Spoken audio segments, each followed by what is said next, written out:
Bonsoir à tous, bienvenue sur le plateau Equinox Soir, votre décryptage quotidien de l'actualité de lundi à vendredi, 19h-21h, 18h-20h Greenwich Mean Time. Depuis le 5 avril 2021, deux membres du gouvernement John Gouté manquent à l'appel. Adoum Gargoum, 67 ans, ministre délégué auprès du ministre des Relations extérieures en charge de la coopération avec le monde islamique, décédé le 7 mars 2021. Alim Ayatou, 75 ans, secrétaire d'État auprès du ministre de la Santé publique, en charge de la lutte contre les épidémies et les pandémies, est décédé quant à lui le 5 avril 2021. Ils n'ont jusqu'ici pas toujours été remplacés dans ce gouvernement John Gouté, formé le 5 janvier 2019 et qui s'est réuni jusqu'ici une seule fois, c'était le 16 janvier 2019, en Conseil des ministres, cela s'entend. Du côté du Parlement, l'Assemblée nationale, un an seulement après le début de la 10e législature, plus d'une demi-douzaine de députés répondent déjà aux abonnés absents à l'hémicycle pour cause de décès. Au niveau du Sénat, 2 sénateurs sont décédés depuis le début de la 2e législature. Dans une chambre comme dans l'autre, les parlementaires décédés n'ont pas été remplacés. Contrairement au gouvernement, des dispositions légales encadrent le remplacement des parlementaires décédés. Les articles 155 et 219 de la loi numéro 2012/001 du 19 avril 2012 portant code électoral apportent suffisamment d'éléments pour pourvoir à des vacances définitives par suite de décès, démission du titulaire ou du suppléant et ou de toute autre cause dans une circonscription électorale. Madame, Monsieur, tout à l'heure à 20h, c'est la grande édition d'information présentée par Julien Berthe-Bissa et quant à moi, je vous retrouve après pour Equinox Soir. Deuxième partie, ce sera le temps du débrief.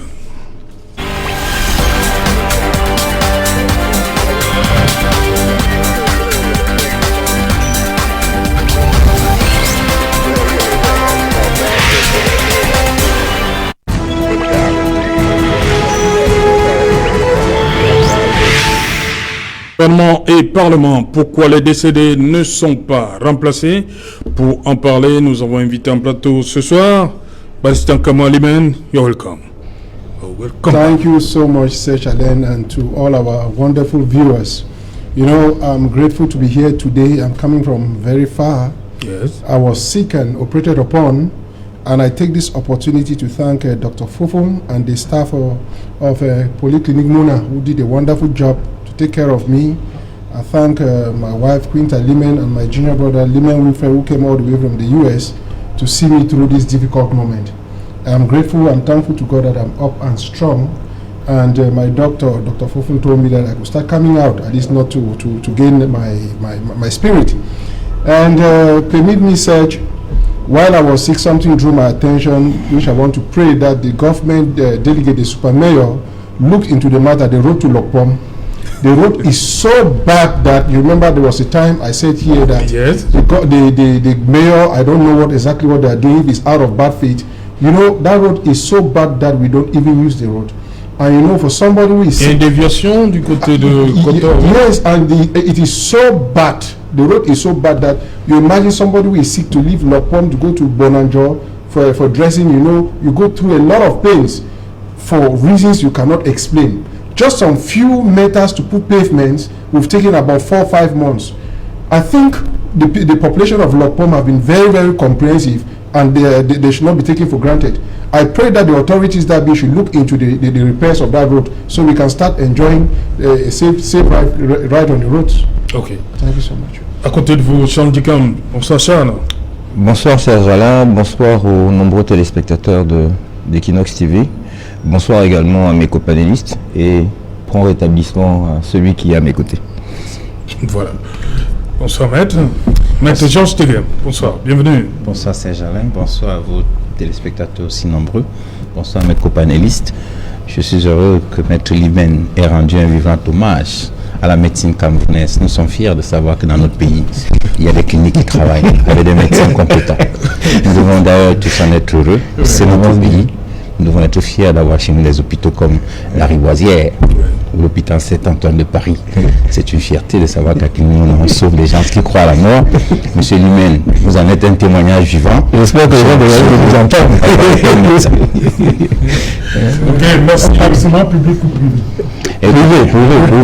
C'est ça qu'il faut préciser aussi. Il faut avoir le moyen c'est que vous mettez, moi je pense pas que lorsqu'on parle de santé, il faut pas d'argent. Parce qu'il aurait eu des milliards et un médecin incompétent, il serait mort. Ouais. Non. Il faut rendre un hommage. Non, c'est le plateau technique qui n'est pas bon. Sinon le technicien, il y en a. Si le plateau technique n'était pas bon, chez lui-même, c'est le cas. Non, je parle du Cameroun. Il a rendu. Mais je vous ai déjà dit, quand on parle à Paris, il y a la Rivoisière. À Paris, il y a Ténon, il y a Bichat. Oui. Il y a, si vous voulez, Saint-Antoine, il y a Pompidou. Oui, non, il y a Cochin, tout ce que vous Il y en voulez. a à profusion. Il y a Douala, il y a Klimouna, il y a la Quintini, il y a l'hôpital d'Edo. Là-bas, il y a la Sécu, maître. Mais écoutez, ici, mais vous savez pas qu'ici, il y a la Sécu. Vous voulez qu'on parle de texte qui organise les conditions de prise en charge des malades? Non, il y en a au Cameroun. Les spectateurs qui sont heureux, qui sont oui, mais ce n'est pas le sujet du jour, sinon j'en aurais parlé. D'accord. Oui. Mais il faut savoir qu'au Cameroun également, lorsque vous êtes victime d'un accident de travail, la CNPS s'occupe de vous. Ça, c'est la réalité. Quand vous travaillez. Oui, quand vous êtes victime d'un accident de travail. Ça veut dire qu'il y a des textes. Comme la majorité des Camerounais sont des chômeurs. Non, écoutez, on a étendu le traitement aux personnes qui souhaitaient de manière volontaire rester à la CNPS. Vous avez rendu hommage aux médecins camerounais. Je crois que c'est l'essentiel. À côté de vous, Dr Luisin Isomba, bonsoir, bienvenue. Bonsoir, c'est Jean Lauto. Bonsoir à tous vos nombreux téléspectateurs. Bonsoir également à tous les fans clubs Dr Isomba, disséminés d'ici et ailleurs. Je voudrais faire un peu comme les l'indiquent, que féliciter déjà M. Barista qui retrouve la santé, parce que vous savez, même lui aussi il pouvait lâcher, donc c'est aussi un effort bien le plus complémentaire pour lui. Donc Barista, nous sommes fiers de partager ce plateau avec vous, sorti d'un état aussi léthargique. Voilà. Je reste avec vous, Dr Luisin Isomba. Un gouvernement, des membres qui manquent à l'appel pour cause de décès. Est-ce que ça devrait durer longtemps? Bien, ce que je dois dire, c'est que la question que vous posez nous situe au cœur du personnel de l'État au haut niveau. Vous savez, vous avez cité le personnel des assemblées politiques délibérantes, c'est-à-dire que des membres de l'Assemblée nationale et du Sénat. Vous avez cité également quelques membres au niveau de l'administration centrale ou centralisée. Alors, je dois vous indiquer que le président de la République est le dispensateur suprême des charges et des privilèges. Et la Constitution nous révèle clairement qu'il y a deux personnalités, en fait, qui nomment au niveau de l'administration, au niveau de la haute administration. Le président de la République, bien entendu, parce qu'il dit, la Constitution nous dit qu'il nomme aux emplois civils et militaires. Et vous avez l'article 12, alinéa 3, qui précise que le Premier ministre nomme aux emplois civils sous réserve des prérogatives reconnues au président de la République.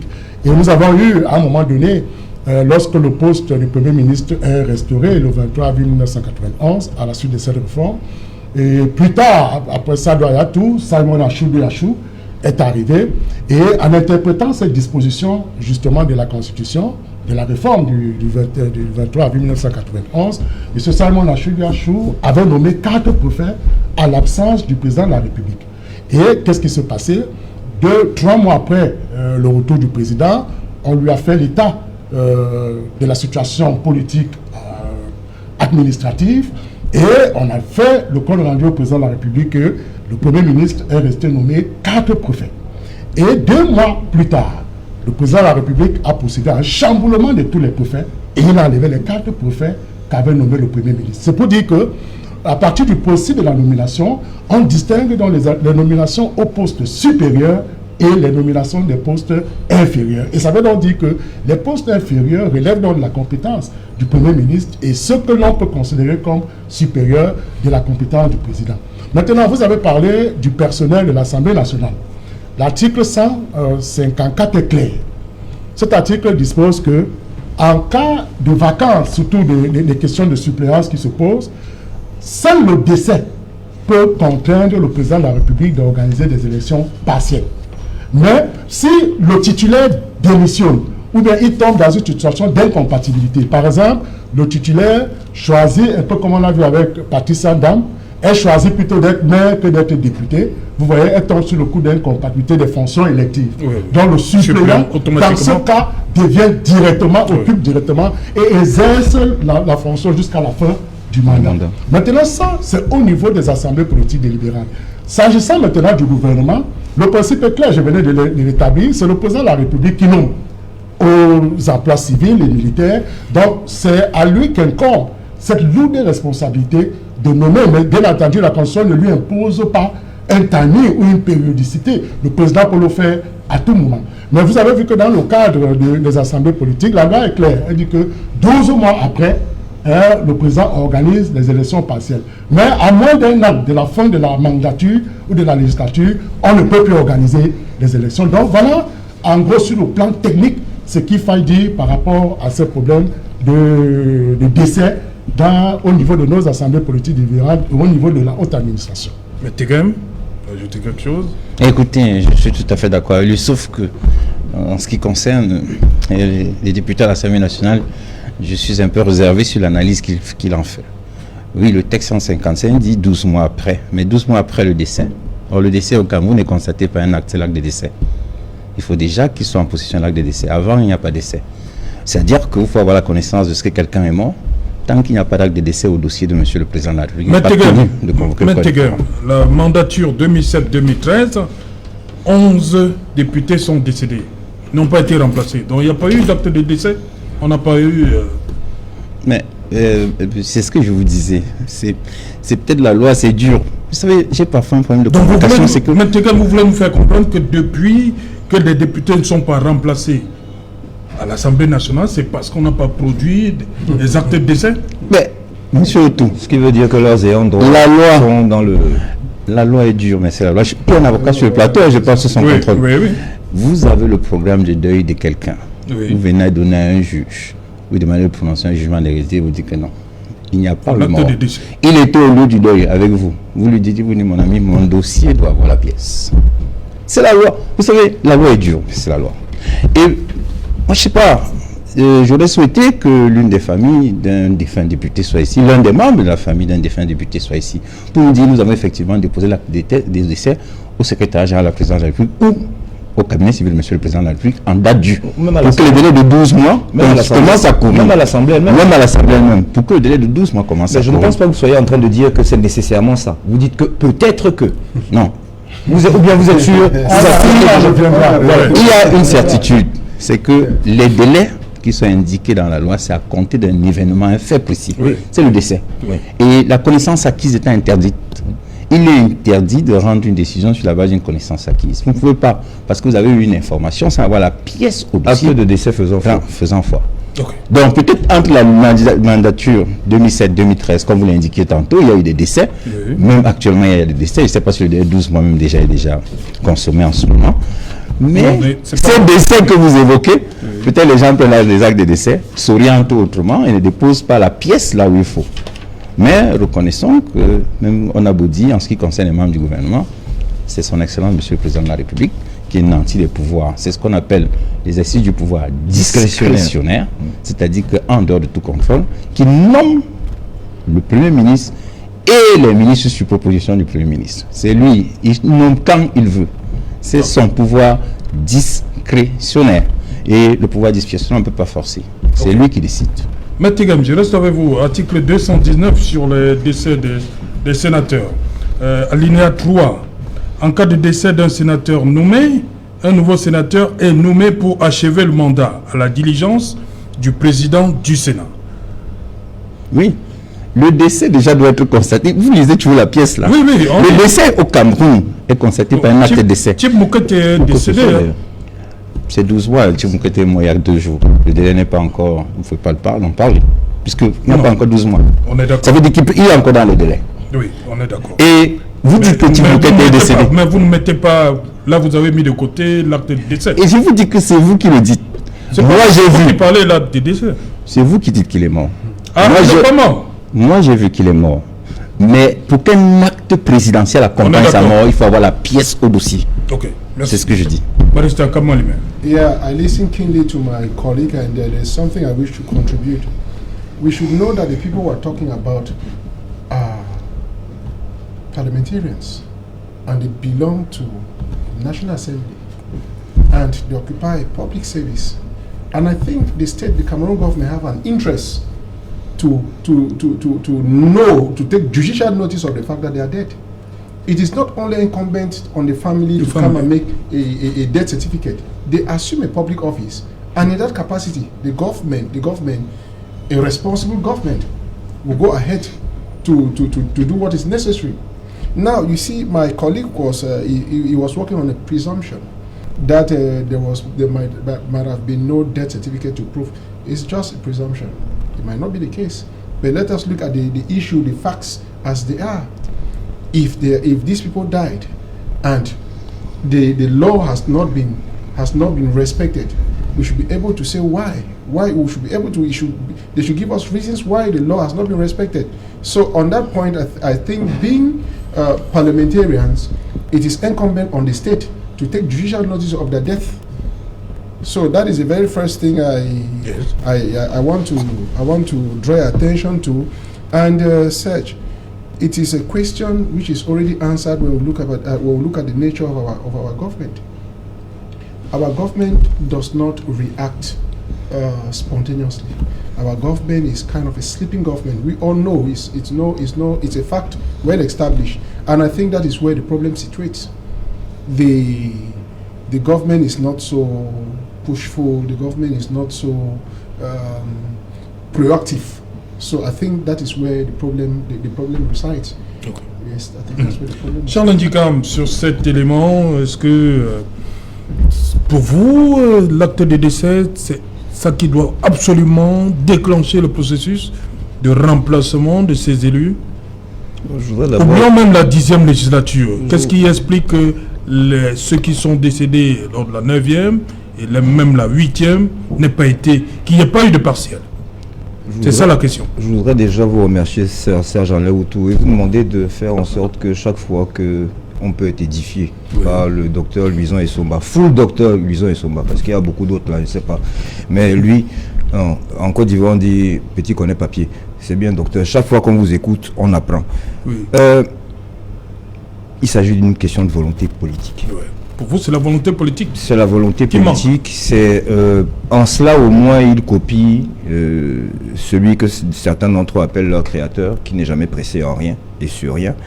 Parce que je n'ose pas penser que de hautes personnalités, comme beaucoup d'entre eux qui sont décédés, qui occupaient de hautes fonctions, n'ont pas eu, ne serait-ce que lors de leurs obsèques, besoin de l'État. L'État, pour les 3/4, a pris charge de leur bon, alors est-ce que quand l'État prend charge en déléguant quelqu'un de la part du président de la République, etc., c'est sur la base de quoi? Des on-dit, ou bien parce qu'on a constaté qu'ils sont décédés? Non, sortons de ce formalisme-là. On a bien compris que Maître Tegem voulait plutôt nous dire que c'est une pièce importante, oui, essentielle dans le dossier. Oui. Bon, mais bon, peut-être qu'elle vient à la fin du parapheur. Donc le président n'a pas encore eu le temps d'arriver à cette pièce-là. Oui, je pense que c'est ça. Sinon, ça n'est pas une raison. Un gouvernement qui réagit comme a réagi une dame aujourd'hui, alors que ça fait déjà plusieurs jours, près d'une semaine, que le Cameroun bout sur un certain sujet, c'est symptomatique de ce gouvernement-là. Nous savons tous de qui je parle et de quoi il s'agit. Donc la volonté politique du chef de l'État de... Vous savez, j'ai comme l'impression que celui qui préside à la destinée de notre pays veut à chaque fois montrer aux Camerounais à quel point, je veux dire, et encore il rivalise parfois, juste après Dieu c'est lui. C'est-à-dire qu'il veut vous mettre dans une situation où vous guettez une apparition. Parce que je n'arrive pas à comprendre qu'un gouvernement qui est censé travailler pour le bien de la population, que des postes aussi essentiels que ceux de ministres, ceux de sénateurs. Bon, ministres et sénateurs encore...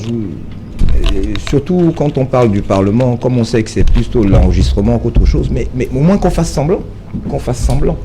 Il y en a qui disent que ça coûte cher l'organisation des élections.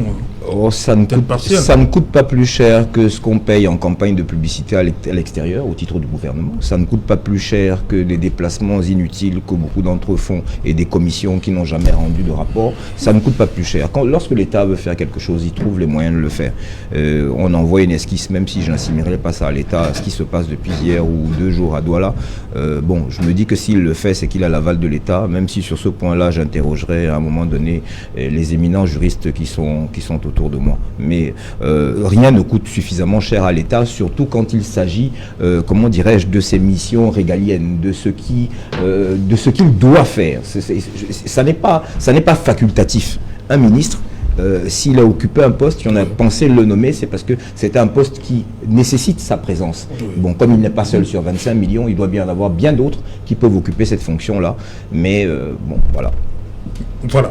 Maître Tegem, je reviens avec vous sur ces deux ministres-là qui sont décédés en mars et avril dernier. Est-ce que c'est facultatif, leur présence, ils ne méritent pas être remplacés dans un gouvernement? Vous me posez une question qui ne relève pas de mon appréciation. Il y a une seule personne qui a le pouvoir. C'est un pouvoir souverain, c'est un pouvoir constitutionnel. C'est son Excellence, Monsieur le Président de la République. C'est lui qui décide et c'est son pouvoir, encore une fois, discrétionnaire. Et s'il prend les décisions de manière discrétionnaire, ce n'est pas parce qu'il le veut, c'est parce que la Constitution lui en donne le droit. Ou alors lui en donne les moyens. Alors, étant un républicain, vous le savez, je ne peux pas aller à l'encontre de la Constitution qui dit que c'est lui qui choisit. C'est lui qui choisit le moment de faire les remplacements, c'est lui qui décide. Écoutez, c'est lui qui décide. Mais vous avez vu en France comment il y avait un Premier ministre, Édouard Philippe, comment Macron l'a conduit. Et lui, il est même jupitérien, c'est le président de la République. Il est dans ses missions régaliennes. Il est le détenteur des pouvoirs suprêmes. Il est l'élu du suffrage universel direct. Je vous dis, la circonscription électorale, c'est tout le territoire de la République. Il est le seul élu de tout le territoire de la République. C'est ça qui lui donne ses pouvoirs. Et en vertu de cela, il décide quand il remplace les membres du gouvernement et quand il ne le fait pas. Et puis, je voudrais faire observer à M. Ndikam que M. Ndikam, effectivement, ce que vous évoquez au sujet du certificat de décès peut tenir la route. Sauf que, lorsqu'il s'agit de prendre une décision de convoquer un corps électoral, il faut avoir une pièce au dossier. Quand il s'agit de prendre une décision de cette nature, c'est pas, par exemple, dire j'envoie mon représentant aux obsèques. En plus, vos représentants aux obsèques, ça n'a pas de pièce de fond du dossier. Parce que le décret qui convoque. Donc, vous voulez dire que nous sommes d'accord, Maître Tegem, sur le fait que le président de la République dont vous parlez là, s'il décidait qu'il veut convoquer le corps électoral, parce qu'il faut qu'il comble ces sièges inoccupés. Vous pensez que le certificat, là, ça va mettre 2 heures pour arriver? Donc c'est la raison pour laquelle il n'y a pas eu de convocation. Excusez-moi, même s'il n'y en avait pas, ça va arriver tout de suite. Heureusement que vous dites qu'il le faut. Voilà. Ce certificat, il le faut. Nous en arrivons donc à la même chose. Sans certificat dossier. Monsieur Tout, oui, sachez que le Conseil constitutionnel contrôle les conditions d'élection du président de la République, des députés à l'Assemblée et des sénateurs. Et lui, il a un devoir sur ce plan. C'est-à-dire que son pouvoir discrétionnaire en ce qui concerne la cause de décès est subordonné à l'existence d'un ensemble de pièces. Parce que lorsque quelqu'un attaque, moi par exemple, mon député, le candidat du RDPC, moi je suis avocat, je commence par là, voyons si au dossier il a même la pièce. Je parle sous le contrôle d'un avocat, il a un avocat sur le plateau. Parce que pour le faire, il doit être un nanti des pouvoirs. 1. 2, il doit avoir les pièces qui justifient qu'il convoque pour respecter le délai de 12 mois. Mais je ne sais pas comment les familles des défunts se comportent. Moi, je suis réservé. Et il y a quelqu'un qui a même dit, mon confrère disait que l'État doit aller... Mais les affaires de décès sont des affaires privées qui concernent les familles des personnes. Parce que lorsque quelqu'un décède, c'est sa famille qui organise ses obsèques. C'est sa famille, soit professionnelle, soit sa famille nucléaire, c'est sa famille qui décide. Le gouvernement ne fait que suivre même sa le choix fait par la famille professionnelle même ne décide pas en lieu et place de sa famille nucléaire. Voilà, donc vous comprenez, donc il y a une réserve qu'il faut émettre et se rassurer que Monsieur le Président de la République a ces textes au dossier. Et le connaissant, c'est un monsieur qui prend beaucoup de temps pour prendre la décision et la décision la plus juste possible. La preuve, c'est qu'il est un serviteur de ce pays. Voilà, docteur Luzon Issoba, peut-on prendre du temps pour remplacer les 2 ministres décédés? Ça amène à la question du remaniement. On ne peut pas éviter ça. Il faut à tout prix un remaniement. Hein. Ça, j'allais tourner ensemble. Je vous vois un peu agacé. L'ensemble de questionnements se posent. Vous savez, c'est dans les conditions d'éligibilité qu'on impose un certain nombre de choses, surtout les actes de naissance. Quand vous décidez, comme c'est le cas, cela veut dire, si vous suivez, on suit le raisonnement de M. Tegem, ça veut dire que tant que le certificat de décès n'est pas monté, les 12 mois peuvent s'achever. Voilà. Donc, en fait, que la pièce de certificat de décès déclenche donc le processus de la convocation du corps électoral, de partiel. Et écoutez, donc, ça veut dire que, et lui-même il le dit, le président de la République dispose d'un pouvoir discrétionnaire dans le choix du personnel qui puisse accompagner l'action gouvernementale. Ça veut donc dire que tant qu'il n'aura pas l'acte de décès des concernés, il est tenu dans son pouvoir discrétionnaire, est tenu. Or, lui-même, il le dit discrétionnaire. Alors là, moi, je pense qu'en réalité, toutes ces conditions-là, surtout quand on est dans des conditions d'éligibilité, c'est où s'imposent les actes tels que les actes de naissance. Mais quand vous décédez, le décès, c'est vrai. C'est-à-dire que si vous voulez engager une procédure, par exemple, d'hérédité, de succession, on sait on exige. Ça devient à ce niveau-là exigé. Mais sur le plan politique, cela, à mon sens, n'a aucun intérêt. N'a aucun intérêt parce que si vous suivez ce raisonnement, c'est trop grave. Ça veut dire que tant qu'il n'y aura pas le certificat de décès, on ne pourrait pas engager. Non. Moi, je pense que ce n'est pas ça dans la logique, même au niveau des élections des députés et des sénateurs. Les députés et sénateurs qui n'ont pas été remplacés lors des législatures précédentes, c'est parce qu'il n'y avait pas de certificat de décès. Mais c'est le raisonnement de même. Oui, à ce niveau-là, moi je dis, sur le plan politique, c'est extrêmement, c'est inconcevable, c'est récusable, tout simplement parce que ce n'est pas ça qui lie la convocation partielle des élections. Non, au contraire, on dit dès qu'il y a décès, dès que le décès est manifeste, on l'a souvent vu, il y a des organisations... Il y a même souvent le représentant du chef de l'État. Voilà, on a la présence officielle du chef de l'État. C'est vrai que sur le plan technique, à un certain nombre de matières, on exige les actes de décès. Mais je dis sur le domaine politique, comme c'est le cas. L'acte de décès, en réalité, à mon sens, n'est pas un motif de déclenchement. Pas du tout. Ça ne peut pas l'être. Ça ne peut pas l'être. Donc, je pense que... Et vous voyez, je suis tout à fait d'accord dans sa logique. Président de la République, dépositaire du pouvoir discrétionnaire.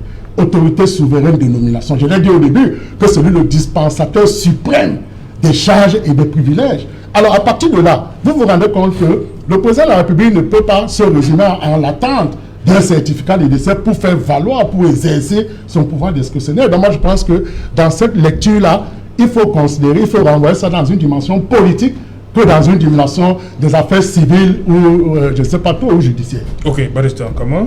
Yes. I mentioned, my colleague is a very intelligent lawyer that we don't doubt, and his position is that of being defensive, and I think he's reacting in that capacity. But what I want us to know is that there's something we call, even in law, they call it judicial notice. It means, therefore, that the state can take notice of something and give a judicial implication to it, even if there's no death certificate. When an authority dies, right, the state takes judicial notice of it, and that is why the state can send a representative during the burial. We see when Senator Mukete died, the state sent a representative. All the parliamentarians who died, the ministers who died, the state sent a representative. That is judicial notice. Now, the truth is, the only reason why there's no respectance to the law, it's the nature of the president, as he said. He said the president takes all his time. That is the word, it takes all his time. And we are used to that. You understand? But time is of essence in everything we do. Now, you know that those parliamentarians were rendering services to their constituency. What happens to what they were doing? So the president should sit because he has a discretionary power. It takes all his time to come and replace somebody who is going to do things in favor to ameliorate the condition of his the subjects. It is not correct. Same goes for the ministers. Why did he appoint the minister if the minister was useless? Because you appoint the minister to assume certain responsibilities. Now, in the death of that minister, why don't you go ahead to appoint another minister to do what the other minister was doing? Let us go in a simple understanding. If a document has to be signed by a minister is dead, right? And it is, as he rightly said, it's a legalist. If the document has to be signed by a minister, it is different from the Secretary General.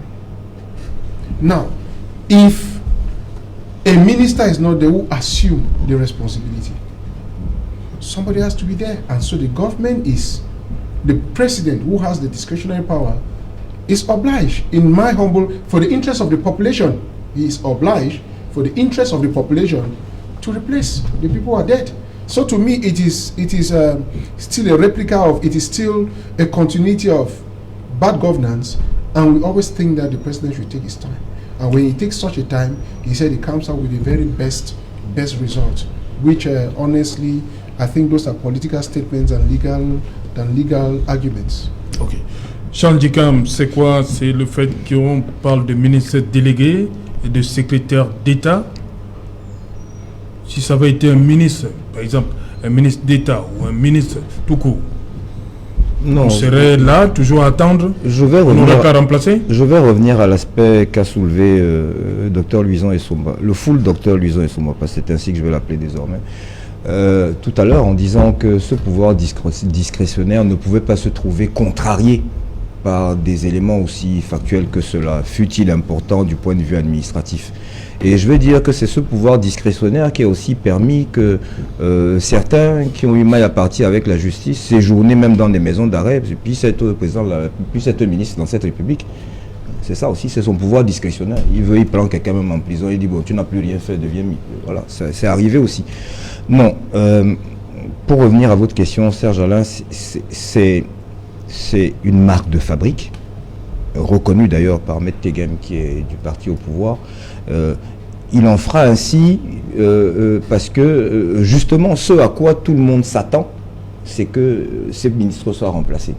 Et Paul Biya, depuis, on a aussi appris un peu à le connaître, depuis 40 ans, ne fait pas ce à quoi on s'attend. Voilà, là, on est face à un scandale mondial, parce qu'il ne faut pas que les mœurs viennent, même si elles sont importantes, viennent nous distraire. Au fond, on est face à un scandale, le scandale du siècle au Cameroun, hein, depuis l'existence du Cameroun en tant que tel, en tant que république.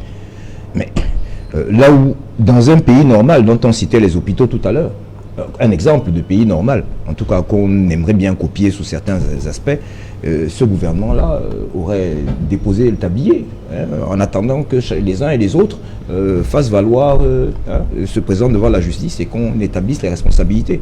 Mais non, il est encore là. Donc ça revient à la même chose.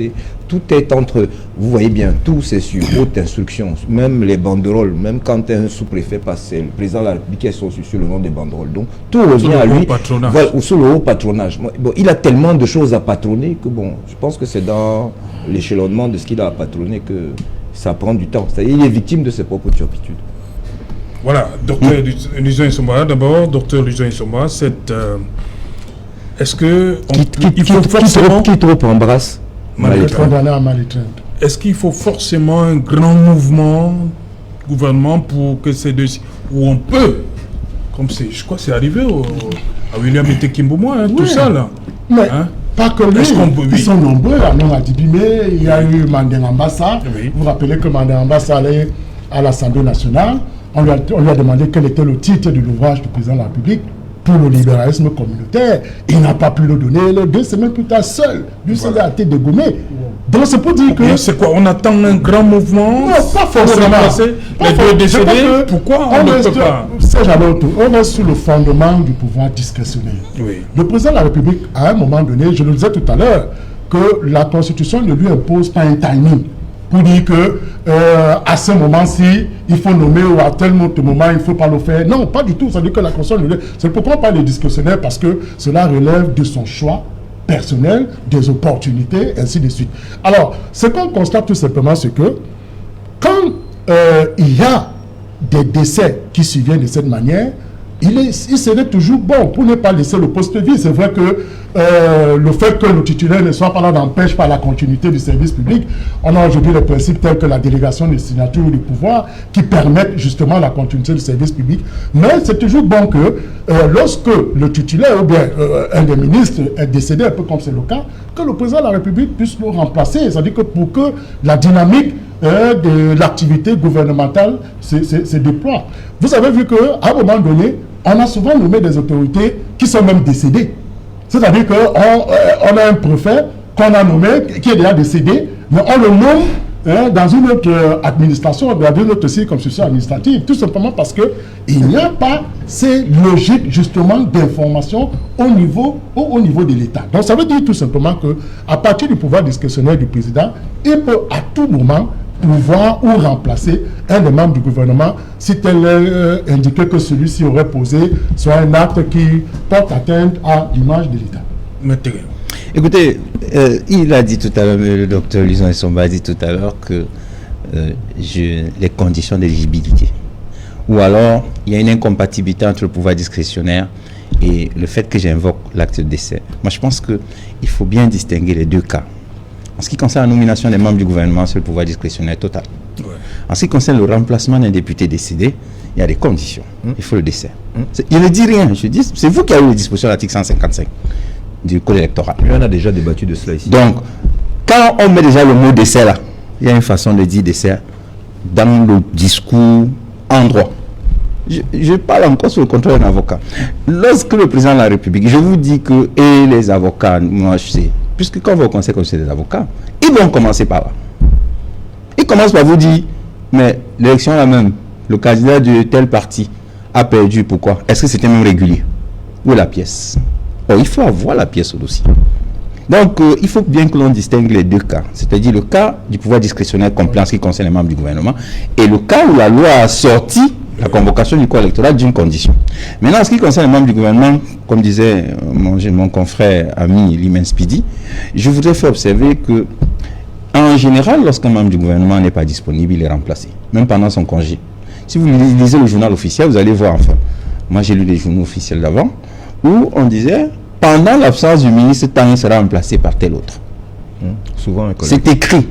Donc, les membres du gouvernement actuellement décédés, certainement, il y a des ministres qui les remplacent et qui signent en leur lieu. Vous lisez plus le journal officiel maintenant? Comment? Vous lisez plus le journal officiel? J'ai plus beaucoup de temps. J'ai plus beaucoup de temps. Dit avant. Oui, j'avais beaucoup de temps. Non, vous dites, vous voulez comprendre qu'il y a quelque chose qui fonctionne plus bien. Non, c'est pas, vous le dites à ma place. Non. Je vous dis qu'avant, j'avais plus de temps. Oui, le ministre, on disait que le ministre tel va remplacer l'autre parce qu'il est en vacances. Oui, j'ai lu ça sur le journal officiel. C'est la même chose que j'ai lu le décret de délégation de signature du ministre Aboué Machoy, où j'avais vu à l'époque que déjà l'article 2 dit qu'il discrimina dans l'exercice de cette délégation. Lui-même, les actes qui décidera de porter la haute attention au monsieur le président de la République, c'est le président bien qui signe. Mais aujourd'hui, quand ça se fait avec l'actuel secrétaire, ça a créé un tollé. Moi, j'ai même rien compris parce que moi, j'avais le texte qui nommait monsieur, qui donne la délégation de signature à monsieur Aboué Machoy. Donc moi, quand j'avais suivi ça, j'étais surpris. Mais qu'est-ce qui se passe? Pourquoi les gens s'en parlent? Parce que je savais déjà que ça se fait tous les jours. Que dès que quelqu'un est nommé secrétaire général, le président de la République peut lui déléguer certaines signatures, parce que c'est même pas une délégation incompétente, c'est une délégation de signature. Et l'article 2, il dit bien que dans l'exercice, il discrimine lui-même les actes qui décidera de porter à haute attention de monsieur le président de la République. Ça, c'est ce que j'avais lu dans le journal officiel. Vous voyez en quelle année ça pouvait être et l'âge que je pouvais avoir. Donc, j'avais plus de temps, j'étais plus disponible et puis je vois le journal passer. Maintenant, j'ai plus beaucoup de temps, je suis très occupé avec tout ce qu'on a à faire. Donc, c'est un peu compliqué pour moi. En tout cas, ce que je voudrais dire... Ça veut dire qu'il lui déléguait en fait une partie de son pouvoir discrétionnaire aussi. Quand il dit qu'il pouvoir apprécier, c'est ce que je dis. Quelque part, il lui déléguait aussi une partie du pouvoir discrétionnaire. Quand il dit qu'il est habilité à décider ce qu'il porte à son attention ou pas. Vous qui dites aujourd'hui que c'est parce qu'il a agi qu'il le fait, je vais dire que moi en 83 il le faisait déjà. Non, parce que beaucoup vous disent. Et quand vous dites même qu'il a agi, moi ça me fait sourire. Il a lui-même dit en Italie, je suis âgé. Et c'est un atout pour le Cameroun. Rappelez-vous quand il était en Italie, le président Mattarella, il a dit que le Cameroun est un pays qui est un pays attractif, qui a même des dirigeants qui ont une certaine ancienneté, une certaine expérience. Il s'est mis à rire lui-même. Donc, quand on parle de ça, vous avez dit tout à l'heure 40 ans. Je ne sais pas pourquoi vous évoquez. Ça va dater le débat. Laissons la faire de là. Je ne sais pas pourquoi vous convoquez 40 ans. Je ne sais pas. Non, c'est vous qui avez convoqué. Je vais seulement faire observer que c'est même un atout pour notre pays. On voit, non? Bien sûr. Mais nous, on voit au quotidien, le Camerounais aussi. Monsieur Ndikam, mais forcément, on doit voir. On voit bien comment notre pays a beaucoup évolué. Il y a un changement qui est notable. En tout cas, nous qui sommes au littoral, on apprécie beaucoup qu'ils nous rendent visite une fois par décade. On apprécie encore quand on parle de visite. Il vient vous voir, vous. Quand il vient en visite, excusez-moi, quand il vient en visite, s'il ne vient pas, on a des stades, on a tout ce qu'on veut. Si on finit la route de l'Océan, hier. Excusez-moi, si on finit la route de l'avenue du 27 si on finit la route de l'Océan dont on parlait, s'il venait 6 fois par c'est parce que, excusez-moi, si on finissait cette route-là, est-ce que monsieur lui-même aurait posé le problème? Non. Alors laissez la faire, le président doit se déplacer.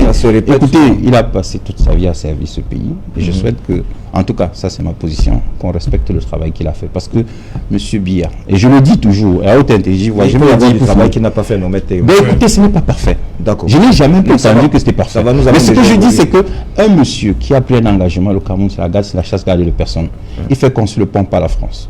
Il fait exploiter le port par les Camerounais. Il fait construire les autoroutes par les Chinois. Il fait construire les stades par les Italiens. Il fait construire les stades par les Turcs. Ça veut dire que le Cameroun aujourd'hui est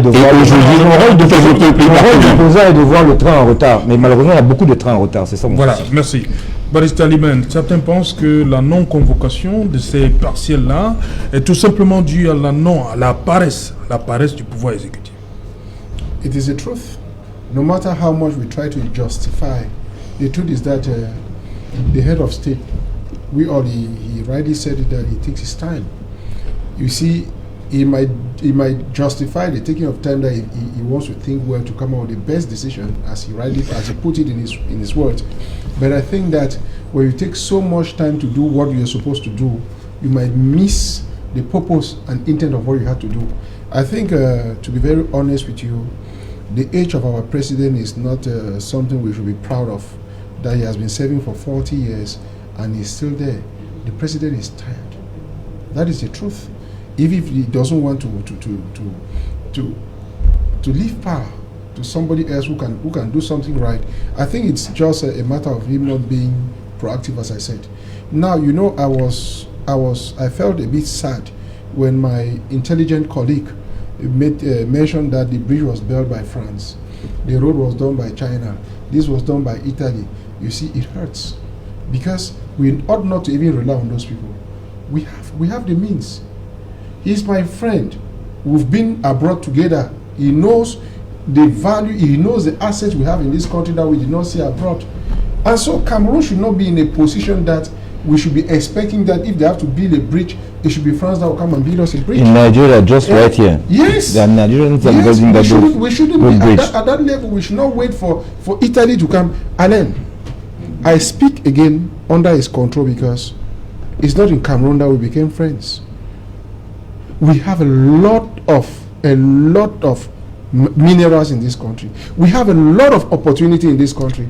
That if we had just a good leader will not be here talking about the road to Lokpom, which resembles a road to a grave.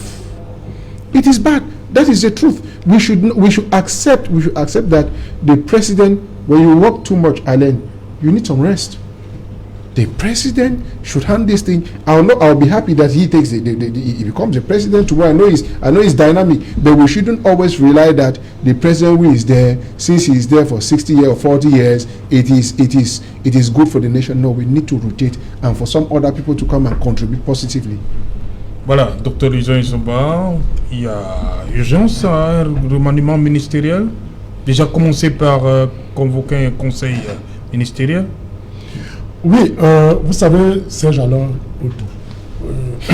nous restons dans l'esprit de la discussion.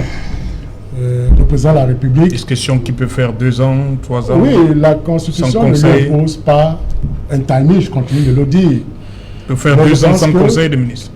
Oui, bien entendu. Vous savez, c'est ça le paradoxe du fonctionnement de nos institutions. Je vous le disais ici sur votre plateau que le Conseil des ministres, lorsqu'on lit l'article 7 de l'instruction générale du 4 juin 1998 portant organisation du travail gouvernemental, on vous dit que le Conseil des ministres est une institution coutumière dont la consultation est facultative et qui conseille donc qu'il n'a aucun effet sur la validité des actes présidentiels. Voilà. Maintenant, la Constitution, dans son article 10, alinéa 2, dit que, entre autres prérogatives du président, il préside les conseils des ministres. Cela veut dire que, en réalité, si le décret rend facultative la tenue du conseil, la Constitution lui impose de la tenir en fait. C'est-à-dire que de la tenue de ce conseil. Donc vous voyez que les dispositions légales, elles-mêmes entretiennent le flou. Mais la Constitution étant l'acte suprême, c'est-à-dire que la norme suprême de toutes les normes, impose donc au président de la République de tenir les conseils des ministres. C'est vrai que le constituant ne nous aide pas sur la périodicité. Et c'est ça le problème aujourd'hui. Vous voyez aujourd'hui, la constitution gabonaise est claire. Le président de la République tient des conseils des ministres chaque fin de mois. La tenue est mensuelle. C'est précisé. ça fait de sorte que si le président ne le fait pas, il y a là comme une violation de la Constitution. Vous voyez, or chez nous, c'est de cela qu'il s'agit. Même dans la formation du gouvernement, vous voyez, souvent, après les élections législatives, on a souvent vu qu'au Cameroun, le président de la République renouvelle l'équipe gouvernementale. Mais vous voyez donc que depuis 2019, le février 2019, vous voyez que jusqu'à ce jour, rien n'est toujours fait. Et il y a même des supputations, il y a des faux gouvernements que l'on envoie chaque jour dans les réseaux sociaux. C'est ça qui entretient ça, la nature du vide. Comme la nature du vide. Vous savez, François Mattei le disait, le président Paul Biya, c'est l'homme le plus énigmatique du monde. On dit que il aime surprendre, il n'aime pas qu'on maîtrise au préalable tout ce qu'il est à voir de faire. Donc moi je pense que sur le plan de l'efficacité gouvernementale, il est toujours bon que les choses ne puissent pas traîner. C'est-à-dire que quand il y a des carences comme celle-là, ces carences doivent être recouvrées par l'action directe du président de la République. Et qui permet donc à ce moment-là au gouvernement, justement dans les missions qui sont les siennes, d'accomplir merveilleusement la politique matérielle définie par le président de la République. Donc c'est pour dire que le président a l'obligation justement de combler tous ces vides. Puisque, on vous l'a toujours dit, le président c'est l'homme le plus informé du Cameroun. Il n'y a pas plus informé que le président.